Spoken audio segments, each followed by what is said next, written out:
நானும் என் ஜம்சார் என் பையன் மருமக 4 பேர் இருக்கிறது. 4 பேர் விஜய்கிட்ட ஓட்டு போடுவோம், மாற்றியெல்லாம் போட மாட்டேங்க. எத்தனை ரூபா பணம் கொடுத்தாலும் பணம் வாங்க மாட்டேன், ஓட்டு மாற்றி போட மாட்டேங்க. நேற்று ராத்திரி விஜய் சொல்லிட்டாருங்களே, பணம் வாங்கிட்டு ஓட்டு போடுற தவறு, பணம் வாங்கக்கூடாது, ஓட்டு போடுங்க, வேணுங்கிறத மக்கள் ஏழை மக்கள் கேளுங்க செய்யற அப்படின்ட்டாரு. நைட் நான் டிவி 12 மணி வரைக்கும் பார்ப்பேங்க நைட்டு டிவி. மக்களுக்கு நேற்று ராத்திரி இருந்து எல்லாத்துக்குமே ரொம்ப விருப்பம் விஜய் அறிவிச்ச முடியும்.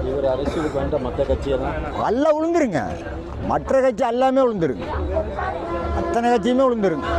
என்ன அப்பவே விஜய் இழுத்து பார்ப்பாங்கன்னு பாருங்களா, அங்கே வா இங்கே வான்னு இழுத்து பார்ப்பாங்க. விஜய்க்கு ஒரு 2-3 தடவை முதலமைச்சர் ஆகிட்டாருன்னா பிரதமராக வர்ற வாய்ப்பு இருக்குதுங்க அவருக்கு. நான் என்னோட நெஞ்சில் இருக்கிற சொல்கிறேன், 2-3 தடவை முதலமைச்சர் ஆகி ஒரு 5-6 வருஷத்துக்கு இருந்துட்டாருங்கன்னா பிரதமர் ஆகக்கூடிய வாய்ப்பு விஜய்க்கு இருக்குது. கண்டிப்பாக நடக்கும். இது நான் செத்து போயிட்டே போச்சாருங்க, கண்டிப்பாக ஒரு பிரதமர் ஆகக்கூடிய